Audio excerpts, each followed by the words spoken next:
नमस्कार भाइयों। ये एक बहुत ही गरीब लड़के के बारे में है।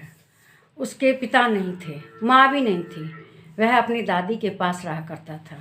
उसकी दादी किसी तरह से उस बच्चे को खिलाती पिलाती, भोजन बनाती। गरीबी थी, गरीबी में चूल्हे पर खाना बनाती थी। लकड़ी के चूल्हे, गोईठा चाहे उपले पर खाना बनाने से घर में गंदगी फैल जाती थी। बर्तन मांजने में भी उन्हें बड़ी मेहनत करनी पड़ती थी। खाना बनाने से उनके आँखों में धुआं घुसता था। धुआं घुसने से उनकी आँखों से आंसू गिरते थे, जिससे कि उन्हें कम भी दिखाई देता था। उनका नाती वह सब कष्ट देखता था अपनी दादी के, और कुछ करने के लिए सोचता था कि दुनिया गैस पर खाना बनाती है, सब कुछ करती है। वह ये सोच सोच के कुछ पैसे इधर उधर से इकट्ठा करता, लेकिन उतने कम पैसे में काम चलने वाला नहीं था। तो उसकी दादी का, वो अपनी दादी का कष्ट देख के बहुत दुखी भी होता था। जितना होता था उनका सहयोग करता था अपनी दादी का। दादी बहुत बूढ़ी हो गई थी। उसी समय दशहरा का त्यौहार आया। गांव के बच्चे नए नए कपड़े बनवा रहे थे दशहरा का मेला घूमने के लिए।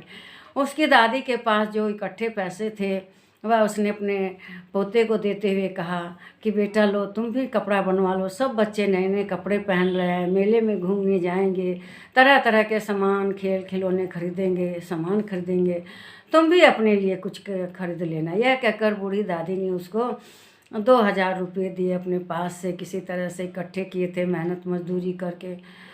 लड़के ने भी अपने पैसे कुछ बचा के रखे हुए थे, जो उसको मिलता था जेब खर्च से चाहे मेहनत से कहीं से, वह भी पैसा इकट्ठा हुआ था। लेकिन दादी का कष्ट देख के उसके दिमाग में हमेशा अपनी दादी का परेशान चेहरा घूमता रहता था। सोचता था दादी के लिए उपाय करूं कि जिससे कि उनका जीवन सुखमय हो जाए।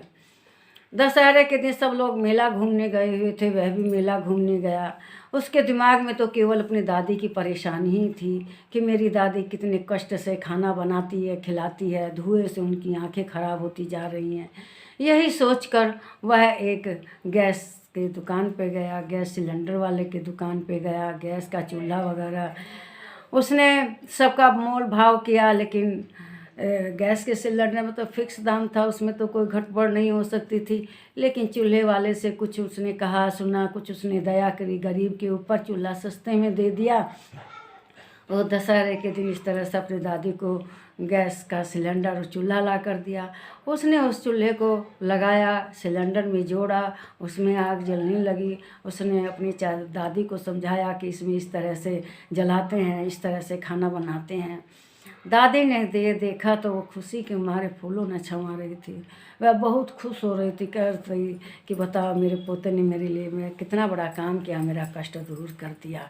वह, क्योंकि वह उनके बेटा बहू की निशानी थी, वह उसे बहुत प्यार करती थी। वह देखे कि अपना बताओ, इसने कपड़ा नहीं सिलवाया और मेरे लिए गैस लेकर आया। बूढ़ी बहू के आंखों से आंसू छलक गए। साथ ही अपने बेटा बहू को भी याद करने लगी और उसे सौ आशीर्वाद देने लगी। कहने लगी कि बेटा तुम सदा सुखी रहो, तुमने ये कहना क्यों इतना कष्ट किया।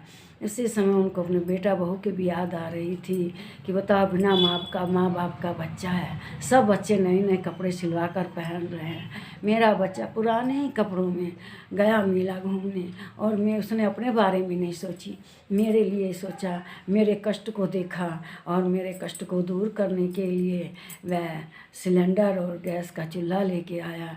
इस समय दादी की आंखों से धारा प्रवाह आंसू बह रहे थे, क्योंकि उन्हें अपना बेटा बहू भी नज़र आ रहे थे और उस बच्चे की क्या नाम समझदारी पे उसे बहुत ही ममता उमड़ी और वह उसके सिर पर बराबर हाथ फेरे जा रही थी।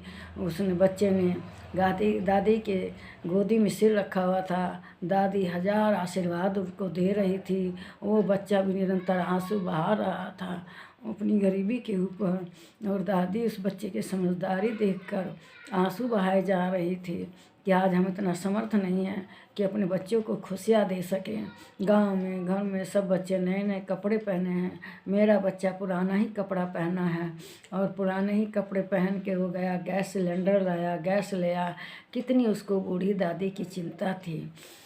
तो इसमें यही है कि गरीब के बच्चे बहुत ही समझदार होते हैं।